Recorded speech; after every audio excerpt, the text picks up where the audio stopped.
तू इथं कशा करता आलास? त्यावेळेस मला हनुमंतराय सांगतात, माते मी तुम्हाला सोडण्याकरता आलोय. मग महाराज सीता माता म्हणतात, हनुमंता प्रभू रामचंद्रांचा माझ्यावरती जीवच नाही. असं म्हटलं तर हनुमंतराय म्हणतात, माते त्यांचा जीव आहे तुमच्यावर.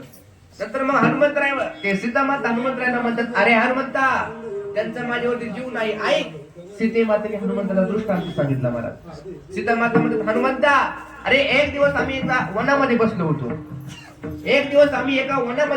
वनामध्ये बसला असताना इंद्राचा मुलगा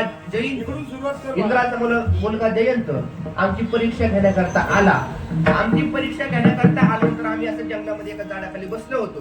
प्रभूंचं स्वामींचं डोकं माझ्या मांडीवरती होतं.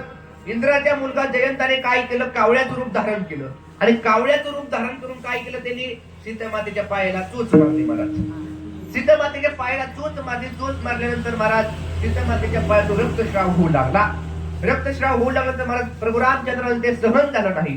प्रभू रामचंद्राने काय केलं, शेजारी एक तृण होतं, ते तृण उचललं आणि त्या जयंताला त्या कावळ्याला मारलं.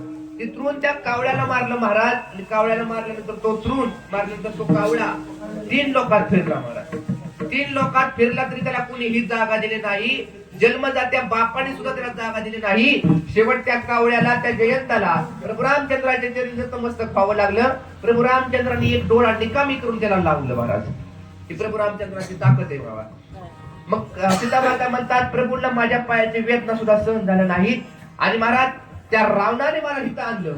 प्रभूला कसं काय सहन झालं? तेव्हा हनुमंतराय त्या सीता मातेला म्हणतात, माते मी तुम्हाला आता म्हटलं तरी इथून घेऊन जाऊ शकतो. बघा हनुमंतराय म्हणतात, माते मी तुम्हाला आता म्हटलं तरी इथून घेऊन जाऊ शकतो, पण माझ्या प्रभूंची आज्ञा नाही म्हटल्यानंतर मला सीता माता म्हणतात, हनुमंता अरे प्रभू मला सोडण्याकरता कसं काय यायचे? त्यांच्याकडे सैन्य, ते वनवासामध्ये आहे, त्यांच्याकडे सैन्य कुठून येणार? तेव्हा हनुमंतराय म्हणतात, आमच्यासारखे वानर आहे त्यांच्याजवळ. तर सीता माता हसल्या जरा. सीता माता म्हणतात, तुमच्यासारखे वानर आणि रावणावर युद्ध करायचे? त्या हनुमंतरायाला महाराज राग आला.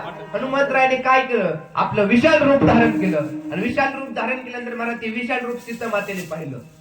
आणि ते विशाल रूप सीता मातेने पाहिल्यानंतर सीता माता हनुमंतरायाला म्हणतात, हनुमंता मला कळालं तुमची शक्ती किती. छोटा हो आता. हनुमंतराय छोटे झाल्यानंतर महाराज मग हनुमंतराय सीता मातेने म्हणतात, माते मला आता भूक लागली. महाराज जो बाबा आहे त्या बाबाला भूक चढवत, मला सांगा त्या बाबाला भूक चढवत. लहानपणी या बाबाला भूक लागली तर सूर्याला गिरायला निघाला होता. विठ्ठल